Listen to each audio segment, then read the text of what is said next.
In this video, we are soaping with donkey milk, a very special and precious milk that adds creaminess and bubbly lather to your soap. Donkey milk has a pH level very close to the pH level of human skin. It helps to moisturize and keep the skin's oils in balance. It is also said to provide a natural anti-aging skincare. No wonder Cleopatra was bathing in donkey milk as part of her beauty routine. I get my donkey milk in powder form from an Italian farm. I will say that it is a bit on the expensive side. Before freezing the milk, I will need to add hot water according to the directions that you will find on the package. I am doing a 100% milk soap, meaning that I will use just milk as the liquid part of the lye solution. This makes a very creamy, nice soap. Once the milk powder is fully dissolved, I go ahead and pour the milk into an ice cube tray that I will later on just add to the freezer overnight. By the way, this milk smells amazing. I would never have imagined and always thought how gross of Cleopatra to bathe in it, when in reality it smells so good. We come back the next day to find the milk fully frozen. And by the way, this procedure can be applied to any type of milk. I weigh out the milk cubes on the scale to have the exact weight, and if you don't have enough of the milk, you can just add a little distilled water to make up the difference. Here is the lye called for in the recipe that I also linked down below. I keep my infrared thermometer at hand to keep the temperature under control, so I prevent my milk from scorching. Now I just add a little bit of lye at a time to the frozen milk and stir and continue to add the lye little by little. Don't rush it, because if you do, the milk can heat up and quickly turn brown or orange and smell really bad. Take your time and add and stir until all the lye is fully dissolved. Frequently check the temperature because we want the milk to remain relatively cool.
Now that the lye is fully dissolved and both are at about the same temperature, I'm gonna go ahead and add the lye solution to the oils through a strainer to be on the safe side, since it is more difficult to determine if all lye is really fully dissolved.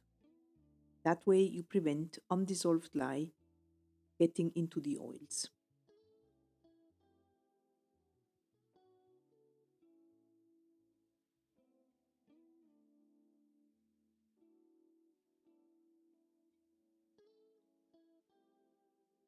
I add my stick blender and get the mixture to emulsion.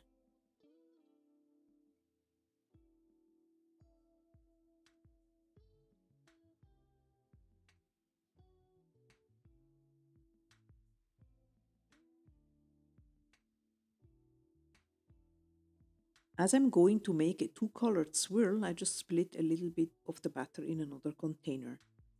This is blue vibrant mica that I will add in two different intensities.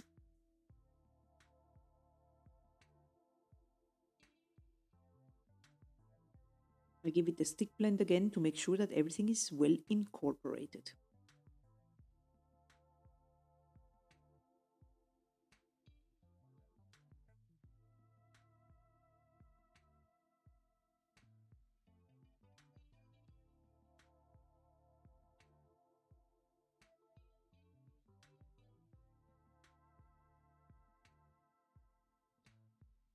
Fragrance is toasted almond and plum crumble, and I just mix it in with my spatula.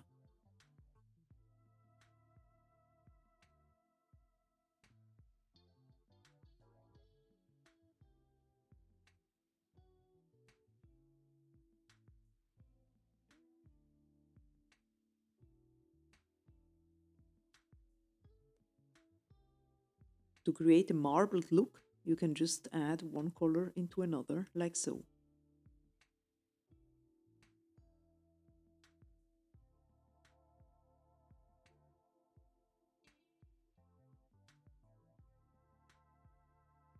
I like to place my molds on a tray because it makes it much easier to move it around if you need the space and so forth. Let's pour all the cavities and then spritz the top with rubbing alcohol to prevent soda ash.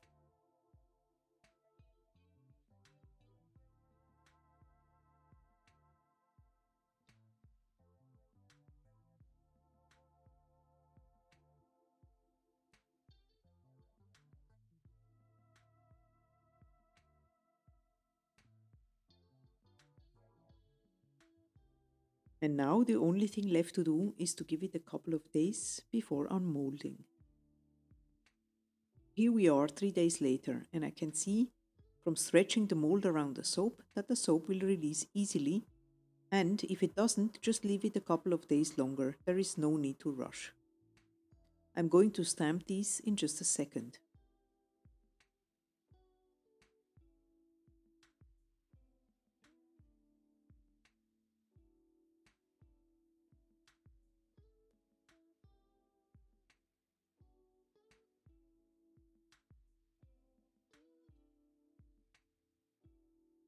Here is an acrylic stamp with my logo on it. I take a rubber mallet and I gently tap until I see that the stamp sinked into the soap. I wiggle it out very carefully, and here is the impression.